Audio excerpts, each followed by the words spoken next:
এবার জমি আবাদ করে আপনি কতটুকু লাভবান হবেন বলেন দেখি। এবছর লাভবান হতাম, কিন্তু এই যে অতি বৃষ্টি এবং এই নদীর পানিতে ধান ভিজে গেছে এবং অনেকে গাছ বাড়িয়ে গেছে, ধান পচে ভিজে একবারে অবস্থা শেষ।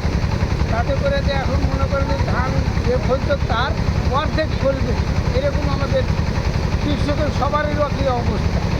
পরস্পর আমরা যা আবাদ করেছি বড় একটা আশা ছিল, সে আশাও বিফল হলো এবং খরচও তো উঠবেই না। তারপরেও ধানের অবস্থা দেখেন, এই যে চৌকাটা করে 20,000 টাকা এবারে দিলে তুমি খরচ করে এখানে নিয়ে আসে, এখান থেকে আবার কাঁকড়া ভাড়া করে নিয়ে দিতে হবে, তাতে করে আমাদের লস, ঘর থেকে আরও টাকা লস। আচ্ছা, এইবার যে নৌকায় করে নিয়ে আসছেন, কেন নিয়ে আসছেন?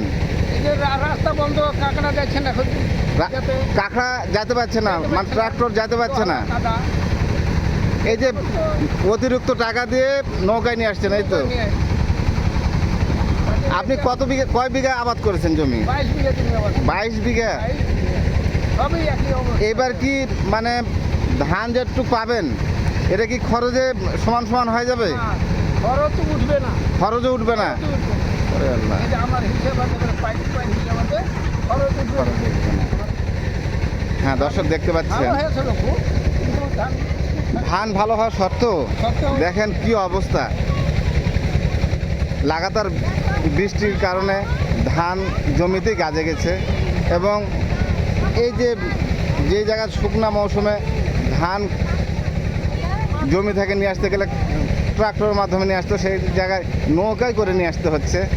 এই যে দেখেন ধান আজকে মাড়াই চলছে, এই মাড়াই যদি আপনাদের দেখায় কি অবস্থা, রীতিমতো ধান মাড়াইয়ের ব্যবস্থা চলছে।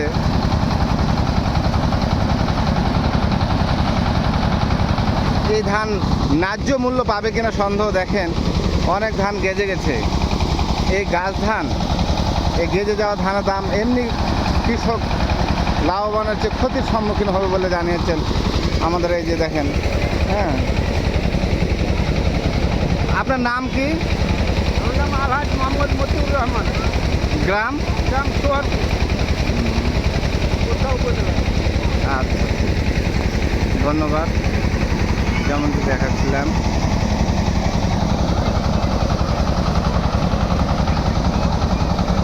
এই যে পানি তুলছে দেখেন।